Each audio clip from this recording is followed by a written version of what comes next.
ପ୍ରଥମ ପ୍ରଶ୍ନ, ୱାଟର ସ୍ଥିରତା ସମ୍ମିଳନୀ 2025 କେଉଁ ସହରରେ ଆୟୋଜିତ ହୋଇଥିଲା? The Water Sustainability Conference 2025 was organized in which city? ଏହାର ସଠିକ ଉତ୍ତରଟି ହେଉଛି ଅପସନ୍ ବି, ନୂଆଦିଲ୍ଲୀଠାରେ ୱାଟର ସ୍ଥିରତା ସମ୍ମିଳନୀ 2025 ଅନୁଷ୍ଠିତ ହୋଇଥିଲା। ପରବର୍ତ୍ତୀ ପ୍ରଶ୍ନ, visual range air to air missile କେଉଁ ସଂସ୍ଥା ଦ୍ୱାରା ଡିଜାଇନ୍ ଏବଂ ବିକଶିତ ହୋଇଛି? Astra beyond visual range air to air missile is designed and developed by which organisation? ଏହାର ସଠିକ ଉତ୍ତରଟି ହେଉଛି option A, defence research and development organisation DRDO। ପରବର୍ତ୍ତୀ ପ୍ରଶ୍ନ, କେଉଁ ସଂସ୍ଥା ନିକଟରେ ଦୟା ଏବଂ ପ୍ରାଥମିକ ସ୍ୱାସ୍ଥ୍ୟ ସେବା ଶୀର୍ଷକ ରିପୋର୍ଟ ପ୍ରକାଶ କରିଛି? Which organization recently released the report titled Compensation and Primary Health Care? ଏହାର ସଠିକ ଉତ୍ତରଟି ହେଉଛି option B, world health organisation WHO। ପରବର୍ତ୍ତୀ ପ୍ରଶ୍ନ, କେଉଁ ମନ୍ତ୍ରାଳୟ PM ୟୁବା ଯୋଜନାର ତୃତୀୟ ସଂସ୍କରଣ ଆରମ୍ଭ କରିଛି? Which ministry has launched the third edition of the PM Yuva scheme? ଏହାର ସଠିକ ଉତ୍ତରଟି ହେଉଛି option C, ministry of education. ପରବର୍ତ୍ତୀ ପ୍ରଶ୍ନ, ନିମ୍ନ ସ୍ତରର ପରିବହନ ଯୋଗ୍ୟ ରାଡାର କେଉଁ ସଂସ୍ଥା ଦ୍ୱାରା ମିଳିତ ଭାବରେ ବିକଶିତ ହୋଇଛି? Low level transportable radar LLTR Ashwini is jointly developed by which organization? ଏହାର ସଠିକ ଉତ୍ତରଟି ହେଉଛି option B, defence research and development organisation and Bharat electronics limited. ପରବର୍ତ୍ତୀ ପ୍ରଶ୍ନ, RFID ଯାହା ସମ୍ବାଦରେ ନିକଟରେ ଦେଖାଯାଇଥିଲା କେଉଁ ପଦକ୍ଷେପର ଏକ ଅଂଶ ଅଟେ? RFID that was recently seen in the news is report of which initiative? ଏହାର ସଠିକ ଉତ୍ତରଟି ହେଉଛି ଅପସନ୍ ଏ, one nation one student ID। ପରବର୍ତ୍ତୀ ପ୍ରଶ୍ନ, ଓଡ଼ିଶାର ଶଙ୍ଖ ଏବଂ ଦକ୍ଷିଣ କୋଏଲ ନଦୀର ମିଳନ ଦ୍ୱାରା ସୃଷ୍ଟି ହୋଇଥିବା ନଦୀର ନାମ କ'ଣ? What is the name of river formed by the confluence of the Shank and South Coel river in Odisha? ଏହାର ସଠିକ ଉତ୍ତରଟି ହେଉଛି ଅପସନ୍ ବି, ବ୍ରାହ୍ମଣୀ ରିଭର। ପରବର୍ତ୍ତୀ ପ୍ରଶ୍ନ, ପିଲିଭିଟ୍ ଟାଇଗର ରିଜର୍ଭ କେଉଁ ରାଜ୍ୟରେ ଅବସ୍ଥିତ? Pilibhit tiger reserve is located in which state? ଏହାର ସଠିକ ଉତ୍ତରଟି ହେଉଛି ଅପସନ୍ ଡି, ଉତ୍ତରପ୍ରଦେଶ ରାଜ୍ୟରେ ପିଲିଭିଟ୍ ଟାଇଗର ରିଜର୍ଭ ଅବସ୍ଥିତ। ପରବର୍ତ୍ତୀ ପ୍ରଶ୍ନ, ବିଶ୍ୱ ପାରା ଆଥଲେଟିକ୍ସ ଗ୍ରାଣ୍ଡ ପ୍ରିକ୍ସ 2025ରେ କେଉଁ ଦେଶ ପଦକ ଜିତିଛି? Which country topped the medal tally in the World Para Athletics Grand Prix 2025? ଏହାର ସଠିକ ଉତ୍ତରଟି ହେଉଛି ଅପସନ୍ ସି, ଇଣ୍ଡିଆ।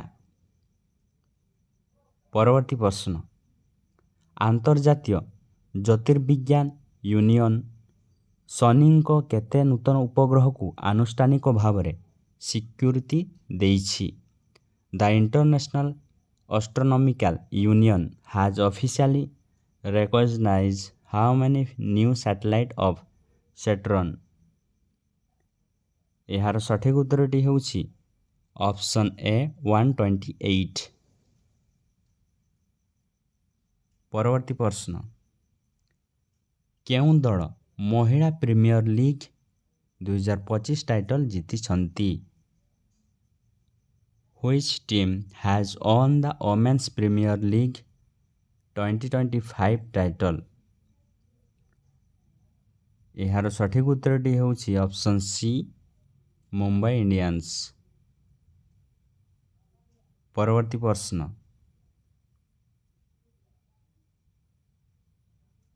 ନିକଟରେ ଚନ୍ଦ୍ରଙ୍କ କେଉଁ ମିଶନକୁ କେନ୍ଦ୍ର ସରକାର ଅନୁମୋଦନ କରିଛନ୍ତି?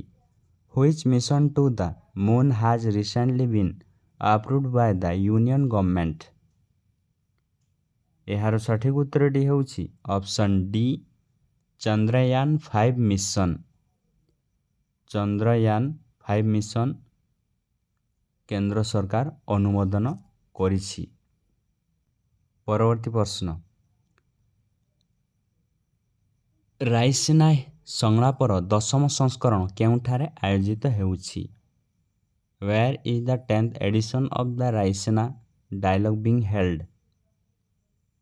ଏହାର ସଠିକ ଉତ୍ତରଟି ହେଉଛି ଅପସନ୍ ସି ନୂଆଦିଲ୍ଲୀ। ନୂଆଦିଲ୍ଲୀଠାରେ ରାଇସିନା ସଂଳାପର 10ମ ସଂସ୍କରଣ ଆୟୋଜିତ ହେଉଛି। ପରବର୍ତ୍ତୀ ପ୍ରଶ୍ନ, ଦ୍ୱାଦଶ ସ୍ୱତନ୍ତ୍ର ଅଲିମ୍ପିକ୍ସ ବିଶ୍ୱ ଶୀତକାଳୀନ ଖେଳ 2025 କେଉଁ ଦେଶରେ ଅନୁଷ୍ଠିତ ହୋଇଛି? The 12 Special Olympics World Winter Games 2025 have been held in which country? ଏହାର ସଠିକ ଉତ୍ତରଟି ହେଉଛି ଅପସନ୍ ଏ ଇଟାଲୀ। ପରବର୍ତ୍ତୀ ପ୍ରଶ୍ନ, କେତେ ଦିନ ପରେ ମହାକାଶଚାରୀ ସୁନିତା ୱିଲିୟମ୍ସ ଏବଂ ବିଜ୍ ୱିଲମର ଆନ୍ତର୍ଜାତୀୟ ସ୍ପେସ୍ ଷ୍ଟେସନରୁ ପୃଥିବୀକୁ ଫେରିଛନ୍ତି? ଏହାର ସଠିକ ଉତ୍ତରଟି ହେଉଛି ଅପସନ୍ ଏ 286 ଡେ। ପରବର୍ତ୍ତୀ ପ୍ରଶ୍ନ,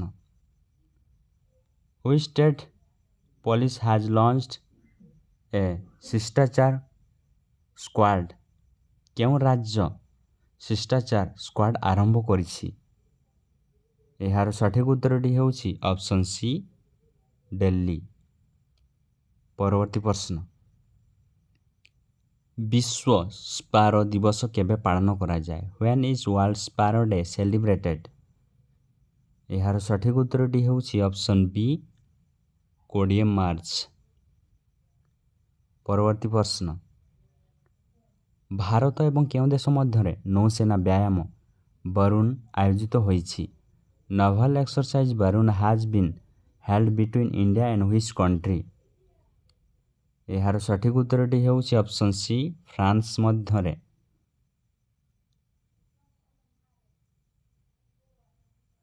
ପରବର୍ତ୍ତୀ ପ୍ରଶ୍ନ, Who has recently become the Fit India icon? ନିକଟରେ ଫିଟ୍ ଇଣ୍ଡିଆ ଆଇକନ୍ କିଏ ହୋଇଛନ୍ତି? ଏହାର ସଠିକ ଉତ୍ତରଟି ହେଉଛି ଅପସନ୍ ସି ଆୟୁଷ୍ମାନ ଖୁରାନା। ପରବର୍ତ୍ତୀ ପ୍ରଶ୍ନ, Rajiv Yuva Vikasan scheme has been introduced by which state government? କେଉଁ ରାଜ୍ୟ ସରକାର ରାଜୀବ ଯୁବ ବିକାଶ ଯୋଜନା ପ୍ରଣୟନ କରିଛନ୍ତି? ଏହାର ସଠିକ ଉତ୍ତରଟି ହେଉଛି option B Telangana.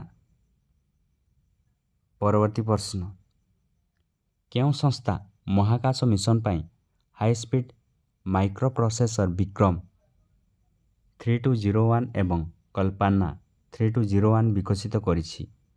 Which organization has developed high-speed microprocessor Vikram 3201 and Kalpana 3201 for space missions?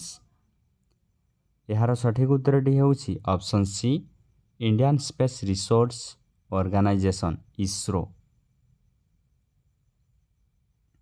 ପରବର୍ତ୍ତୀ ପ୍ରଶ୍ନ, ମହାରାଷ୍ଟ୍ର ସରକାର କେଉଁ ଜିଲ୍ଲାରେ ଛତ୍ରପତି ଶିବାଜୀ ମହାରାଜାଙ୍କ ପ୍ରଥମ ମନ୍ଦିରର ଉଦ୍ଘାଟନ କରିଛନ୍ତି?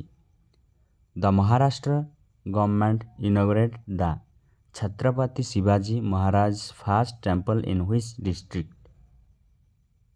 ଏହାର ସଠିକ ଉତ୍ତରଟି ହେଉଛି ଅପସନ୍ ବି ଥାନେ। ପରବର୍ତ୍ତୀ ପ୍ରଶ୍ନ, ନିକଟରେ ରାଜସ୍ଥାନର କେଉଁ ଟାଇଗର ରିଜର୍ଭରେ ଏକ ବିରଳ କାରାକାଲ ଦେଖିବାକୁ ମିଳିଛି? ଏ rare caracal has been recently spotted at which tiger reserve in Rajasthan? ଏହାର ସଠିକ ଉତ୍ତରଟି ହେଉଛି option D Mukundra hill tiger reserve. ପରବର୍ତ୍ତୀ ପ୍ରଶ୍ନ କ୍ୟାଙ୍ଗର ଭ୍ୟାଲି ଜାତୀୟ ଉଦ୍ୟାନ କେଉଁ ରାଜ୍ୟରେ ଅବସ୍ଥିତ? Kanger valley national park is located in which state? ଏହାର ସଠିକ ଉତ୍ତରଟି ହେଉଛି ଅପସନ୍ ଏ ତାମିଲନାଡୁ। ପରବର୍ତ୍ତୀ ପ୍ରଶ୍ନ କେଉଁ ରାଜ୍ୟ ସରକାର ଭାରତର ପ୍ରଥମ ଶିଳ୍ପ ନେତୃତ୍ୱାଧୀନ ଡିଜିଟାଲ ଡିଟକ୍ସ ପଦକ୍ଷେପ ବିୟଣ୍ଡ ସ୍କ୍ରିନ୍ ନାମରେ ଆରମ୍ଭ କରିଛନ୍ତି? Which state government has launched India's first industry-led digital detox initiative called Beyond Screens? ଏହାର ସଠିକ ଉତ୍ତରଟି ହେଉଛି ଅପସନ୍ ଏ କର୍ଣ୍ଣାଟକା। ପରବର୍ତ୍ତୀ ପ୍ରଶ୍ନ କେଉଁ ସହର ଭାରତର ପ୍ରଥମ ପିପିପି ମଡେଲ ଆଧାରିତ ସବୁଜ ବର୍ଜ୍ୟବସ୍ତୁ ପ୍ରକ୍ରିୟାକରଣ କାରଖାନାର ଘର ପାଲଟିଛି? Which city has become home to India's first PPP model based green waste processing plant? ଏହାର ସଠିକ ଉତ୍ତରଟି ହେଉଛି ଅପସନ୍ ସି ଇନ୍ଦୋର। ପରବର୍ତ୍ତୀ ପ୍ରଶ୍ନ ଜମି ଜନଜାତି ମୁଖ୍ୟତଃ ଭାରତର କେଉଁ ରାଜ୍ୟରେ ଦେଖାଯାଆନ୍ତି? ଜମି tribe is primarily ଫାଉଣ୍ଡ in which state of India? ଏହାର ସଠିକ ଉତ୍ତରଟି ହେଉଛି ଅପସନ୍ ବି ନାଗାଲାଣ୍ଡ ମିଜୋରାମ ମଣିପୁର ଏବଂ ଆସାମ ରାଜ୍ୟରେ ଜମି ଜନଜାତି ମୁଖ୍ୟତଃ ଦେଖାଯାଆନ୍ତି। ପରବର୍ତ୍ତୀ ପ୍ରଶ୍ନ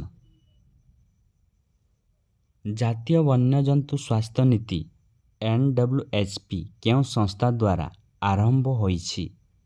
ଦ national wildlife health policy NWHP is initiated by which organisation? ଏହାର ସଠିକ ଉତ୍ତରଟି ହେଉଛି option C central zoo authority CZA। ବିଶ୍ୱ ପଖାଳ ଦିବସ କେବେ ପାଳନ କରାଯାଏ? When is World pakhala day celebrated? ଏହାର ସଠିକ ଉତ୍ତରଟି ହେଉଛି ଅପସନ୍ ବି 20 ମାର୍ଚ୍ଚ। ପରବର୍ତ୍ତୀ ପ୍ରଶ୍ନ ଓଡ଼ିଶା ଅଲିମ୍ପିକ ସଂଘର ନୂଆ ସଭାପତି ଭାବରେ କାହାକୁ ନିଯୁକ୍ତି ଦିଆଯାଇଛି? Who has been appointed as the new president of Odisha Olympic Association? ଏହାର ସଠିକ ଉତ୍ତରଟି ହେଉଛି option A Samir Mohanty Odisha Olympic ସଂଘର ନୂଆ ସଭାପତି ଭାବରେ ନିଯୁକ୍ତି ଦିଆଯାଇଛି। ପରବର୍ତ୍ତୀ ପ୍ରଶ୍ନ ଓଡ଼ିଶାରୁ କାହାକୁ କେନ୍ଦ୍ର ସାହିତ୍ୟ ଏକାଡେମୀ ଅନୁବାଦ ପୁରସ୍କାର 2024 ପୁରସ୍କୃତ ହୋଇଛନ୍ତି? Who from Odisha has been awarded the କେନ୍ଦ୍ର ସାହିତ୍ୟ ଏକାଡେମୀ ଟ୍ରାନ୍ସଲେସନ୍ ଆୱାର୍ଡ 2024? ଏହାର ସଠିକ ଉତ୍ତରଟି ହେଉଛି ଅପସନ୍ ସି ସୁବାସ ଶତପଥୀ। ପରବର୍ତ୍ତୀ ପ୍ରଶ୍ନ MCLର ନୂତନ ବୈଷୟିକ ନିର୍ଦ୍ଦେଶକ ଭାବେ କାହାକୁ ନିଯୁକ୍ତି ଦିଆଯାଇଛି? Who has been appointed as the new technical director of MCL? ଏହାର ସଠିକ ଉତ୍ତରଟି ହେଉଛି ଅପସନ୍ ଡି ସଞ୍ଜୟ ଝା MCLର ନୂତନ ବୈଷୟିକ ନିର୍ଦ୍ଦେଶକ ଭାବରେ ନିଯୁକ୍ତି ଦିଆଯାଇଛି। ପରବର୍ତ୍ତୀ ପ୍ରଶ୍ନ ସାଗରସ୍ୱର ବନ୍ୟପ୍ରାଣୀ ଅଭୟାରଣ୍ୟ କେଉଁ ରାଜ୍ୟରେ ଅବସ୍ଥିତ? Sagareshwar wildlife sanctuary is located in which state? ଏହାର ସଠିକ ଉତ୍ତରଟି ହେଉଛି ଅପସନ୍ ବି ମହାରାଷ୍ଟ୍ର। ପରବର୍ତ୍ତୀ ପ୍ରଶ୍ନ ଟେଲି ଯୋଗାଯୋଗ ଏବଂ ସୂଚନା ପ୍ରଯୁକ୍ତିବିଦ୍ୟା ITରେ ନବସୃଜନ ବୃଦ୍ଧି ପାଇଁ କେଉଁ ଅନୁଷ୍ଠାନ ସମର୍ଥ ଇନକ୍ୟୁବେସନ୍ ପ୍ରୋଗ୍ରାମ ଆରମ୍ଭ କରିଛି? Which institution has launched the Samarth Incubation Program to boost innovation in telecommunications and information technology?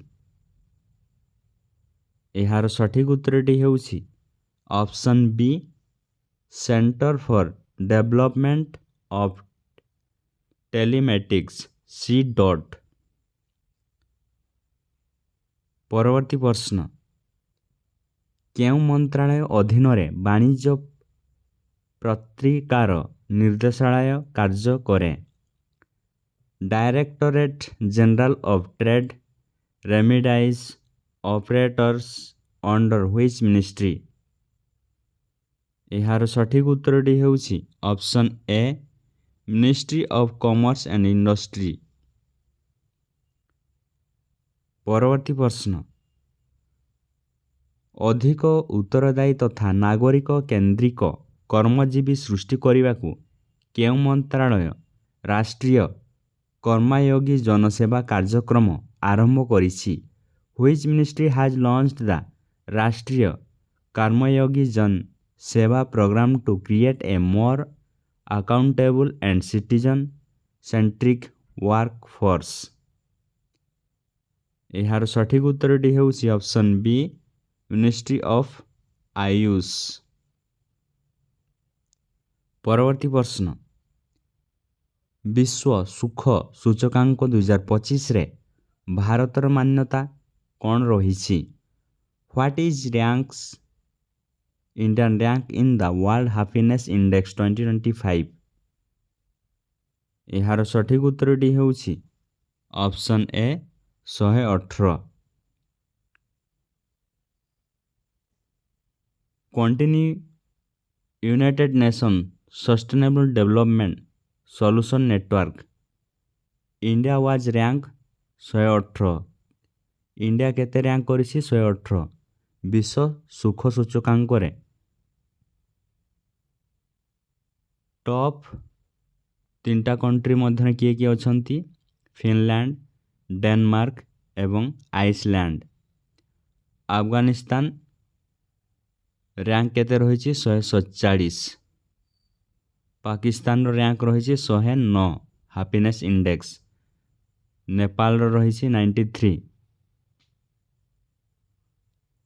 ପରବର୍ତ୍ତୀ ପ୍ରଶ୍ନ, recently the 19 Ramnath Goenka award 2025 have been conferred in which field? ସମ୍ପ୍ରତି 19ତମ ରାମନାଥ ଗୋଏଙ୍କା ପୁରସ୍କାର 2025 କେଉଁ କ୍ଷେତ୍ରରେ ପ୍ରଦାନ କରାଯାଇଛି? ଏହାର ସଠିକ୍ ଉତ୍ତରଟି ହେଉଛି option B ଜର୍ଣ୍ଣାଲିଜମ୍।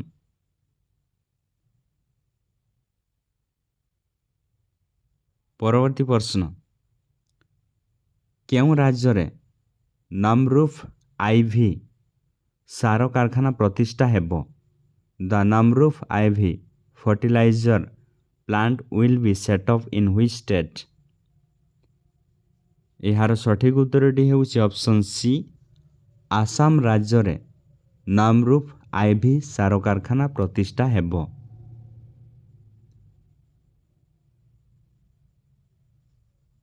The union cabinet chair by PM Modi has approved the setting of a new brownfield ammonia urea plant. Namruf IV Brahmaputra valley fertiliser corporation limited BVFCL at Namrup in Assam. ଆସାମର ନାମରୁଫ ଠାରେ ଏହି ସାର କାରଖାନାଟି ପ୍ରତିଷ୍ଠା ହେବ। ଏହାର ଏଷ୍ଟିମେଟେଡ୍ କଷ୍ଟ ରହିଛି 10,601.40 କୋଟି। ପରବର୍ତ୍ତୀ ପ୍ରଶ୍ନ, ସ୍କ୍ରେଚରର ବ୍ରାଣ୍ଡ ଆମ୍ବାସଡ଼ର କିଏ ହୋଇଛନ୍ତି? Who has become the brand ambassador of Skechers? ଏହାର ସଠିକ୍ ଉତ୍ତରଟି ହେଉଛି option D Jasprit Bumrah.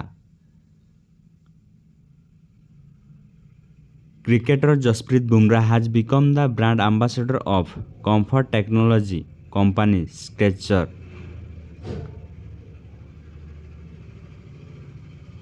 ସ୍କ୍ରେଚରର brand ambassador କିଏ ହେଉଛନ୍ତି? जसप्रीत बुमरा। परवर्ती प्रश्न केउं देशरे विश्वर बृहत्तम धड़ा हाइड्रोजेन जलभंडार मिलिथिला? The world's largest white hydrogen reserve has been found in which country? यार सठिक उत्तरटी होउछि ऑप्शन ए फ्रांस।